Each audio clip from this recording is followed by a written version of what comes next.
Film ഗാരേജിലേക്ക് ഇവർക്കും സ്വാഗതം. ഇന്ന് ഓഗസ്റ്റ് 9 തിയേറ്ററുകളിലേക്ക് എത്തിയിരിക്കുന്ന ഏറ്റവും പുതിയ മലയാളം സിനിമയാണല്ലോ അഡിയോസ് അമിഗോ.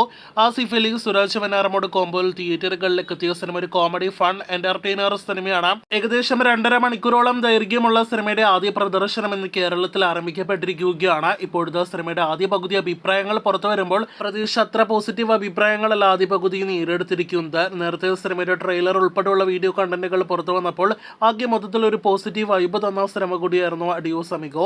എന്നാൽ ഇപ്പോഴത്തെ ആദ്യ പകുതി അഭിപ്രായങ്ങൾ പുറത്തു വരുമ്പോൾ ജസ്റ്റ് ആവറേജ് ഓക്കെ അഭിപ്രായങ്ങൾ മാത്രമേ ആദ്യ പകുതി നേടിയെടുത്തിട്ടുള്ളൂ. വലിച്ചു നീട്ടിയ ആദ്യ പകുതി, ഒപ്പം തന്നെ ഇന്റർവെൽ രംഗങ്ങൾ അത്ര പോരാ, അതോടൊപ്പം തന്നെ കോമഡിക്ക് വേണ്ടി കോമഡി രംഗങ്ങൾ മെനഞ്ഞെടുത്തു തുടങ്ങിയ അഭിപ്രായങ്ങളാണ് നെഗറ്റീവായിട്ട് വന്നിരിക്കുന്നത്. ആസിഫ് അലി സുരാജ് എന്നിവരുടെ പ്രകടനം തന്നെയാണ് പതിവ് പോലെ മികച്ച അഭിപ്രായങ്ങൾ നേടിയെടുത്തിരിക്കുന്നത്.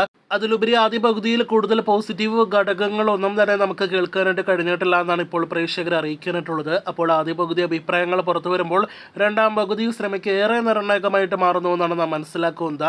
ഇതിനോടകം തന്നെ കൊച്ചിയിൽ സിനിമയുടെ ആദ്യ ഷോ കാണാനായിട്ട് സുരാജ്, ആസിഫ് അലി ഉൾപ്പെടെയുള്ള അണിയറ പ്രവർത്തകർ തിയേറ്ററുകളിലേക്ക് എത്തിയിട്ടുണ്ട്. തലവന് ശേഷം വീണ്ടും ആസിഫ് അലി കുടുംബവും ഒന്നിച്ച് തിയേറ്ററുകളിൽ കാണാനെത്തിയ ഈ വർഷത്തിലെ അടുത്ത മലയാളം സിനിമ കൂടിയാണ് അഡിയോസ് അമിഗോ. അപ്പോൾ ആസിഫ് അലി സിനിമയിൽ നിന്നും ഒരു പോസിറ്റീവ് അഭിപ്രായം പ്രതീക്ഷിക്കുന്നുണ്ട് എന്നാണ് നാം മനസ്സിലാക്കുന്നത്. അങ്ങനെ തന്നെ സിനിമ മുഴുവനുള്ള അഭിപ്രായങ്ങളായിട്ട് നേടിയെടുക്കട്ടെ എന്ന് ആശംസിക്കാം. കാത്തിരിക്കൂ ഫുൾ അഭിപ്രായങ്ങൾ അറിയാനായിട്ട്.